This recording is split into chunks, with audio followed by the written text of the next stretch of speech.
United Nations Secretary General António Guterres has urged climate negotiators in Glasgow to pick up the pace in reaching a meaningful deal before the scheduled end of COP26 summit today. Nearly 200 nations attended the summit. Let's cross live to Glasgow. Laura Makin-Isherwood is live for us there for the very latest. Laura, very good morning to you. In terms of the text, what are some of the more contentious issues of the COP26 climate talks?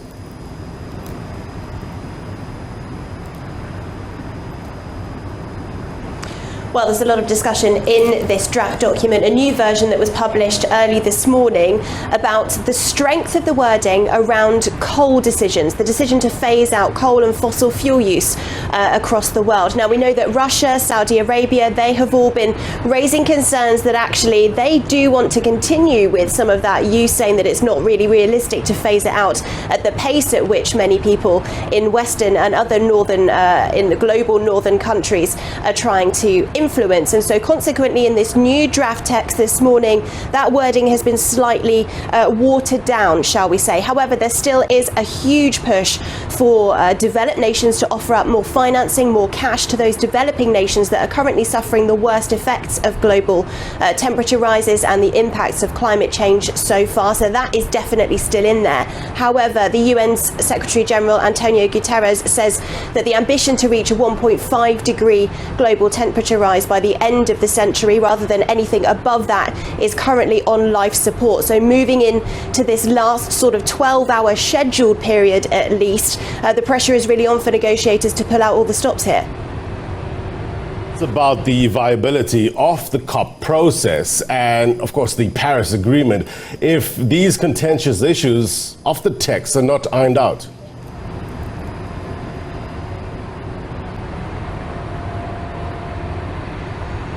Well, yeah, exactly. And there will be plenty of activists and others that will say that if these issues are not ironed out, then COP26 will have failed. But of course, speaking to lobbyists and other experts, they're saying at least if some of the pledges that are made here are put into action, then we will be in at least a better place than we were before COP26. However, that doesn't move away from the fact that the goal was always to reach pledges and commitments that would take us to 1.5 degrees global temperature rise or less than that. Current estimates place it anywhere between 1.8 and 2.4. Now, of course, we know that that would instigate pretty catastrophic feedback cycles around the world, the melting of the polar ice caps, and consequently an increasing of the sort of surface area of the water on the globe, which is seen as a dark substance which absorbs heat, and consequently ocean systems could be damaged. That in turn would affect weather systems, and consequently we hit this kind of cycle of catastrophic impacts moving forward. So, you know, that Paris Agreement, that Paris Accord was put into writing 6 years ago in Paris, and it was always an ambition, but the criticism has always been that none of these things are ever legally binding, and trying to get governments to commit and move forward with it is always pretty tricky. Climate change reparations. Which countries are demanding them and why?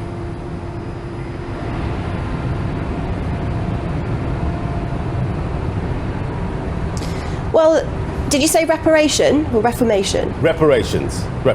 I understand that some developing nations are calling for this. Reparations.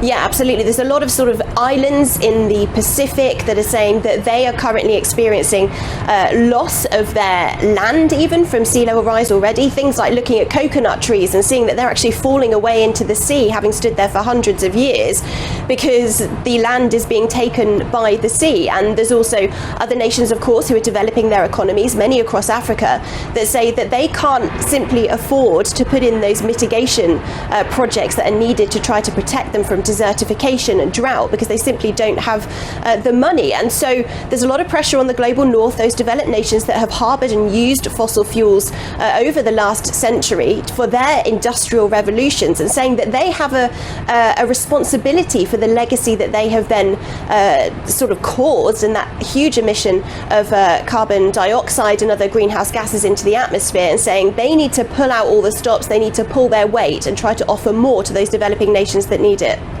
Laura, any surprise moments at COP so far? US, China, any signs of these two powerhouses working together on their climate ambitions?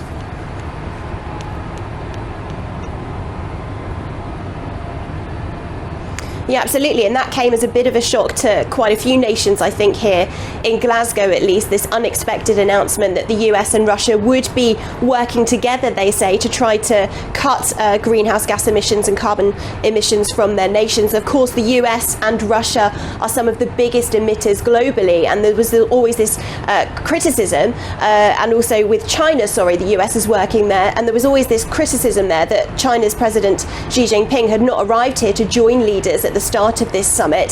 So this shock announcement from those two nations, China and the US, was seen as a bit of a boost, I suppose. However, again, there's no real detail about how this agreement is going to play out. There's bilateral talks taking place, of course. There are pledges, there are promises, but exactly what will happen once people leave Glasgow really isn't clear. All right, Laura Makin-Isherwood reporting live from Glasgow, where the COP26 Climate Summit is on its last legs. It's wrapping up today. Thank you very much indeed. We'll no doubt catch up with her over the weekend to get a wrap up of what transpired at COP26.